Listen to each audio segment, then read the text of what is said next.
Sa porukama Bar pamti, vratite nam dvorište, krugove, čemprese i osmijeh, danas su ponovo protestovali Barani koji smatraju da je lokacija predviđena detaljnim urbanističkim planom za izgradnju vrtića u centru grada neadekvatna. Nadam se da će sve što smo mi radili ova 3 mjeseca pokazati da građani itekako žele da učestvuju u donošenju odluka koje se tiču javnog interesa i da će sljedeći put kada se budu donosile odluke koje će nas koštati sve ovo, stati i razmisliti da li ćemo mi to da dopustimo. Jer nećemo.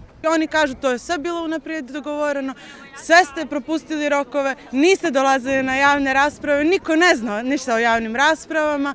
Ja nisam ni bila u Baru, bila sam na studijama tada.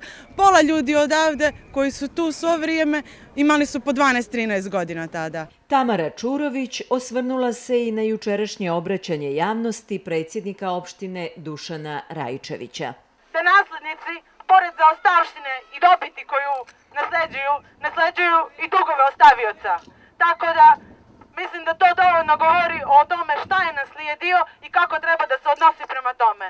Njegov dug prema nama je odgovornost za sve što se dešava, nevažno da li su odluke donijete ranije ili će biti donijete tek.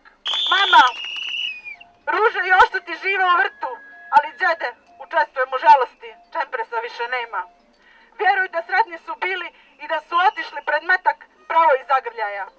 Protestanti su se ogradili od inicijative opozicionih odbornika za sazivanje vanredne sjednice Skupštine opštine Bar o ovom pitanju, ponavljajući da žele da zadrže političku neutralnost.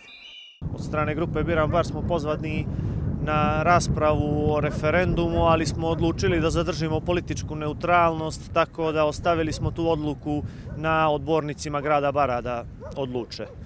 Skupu su prisustvovali pojedini opozicioni odbornici, ali se nisu obraćali protestantima. Branka Rajičević došla je sa unucima.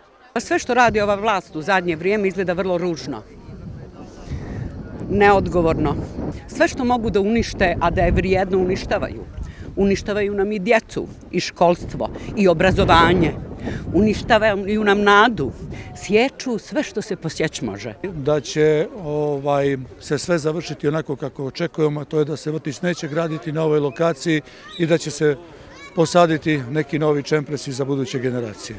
Sve ono što se dogodilo u parlamentu, gdje praktično ste imali svega 7 odbornika koji su podržali ovu inicijativu, imamo DPS, koji svi njihovi odbornici nisu glasali za tu odluku. Dalje imali smo sječu u 5-6 sati ujutru, dovoljno govori o krivici koju svi ti ljudi osjećaju. Znači, to je toliko bilo iritantno da je samo još više podiglo ovaj narod i mislim da smo svi mi u pravu i da će se ovo završiti pozitivno na kraju.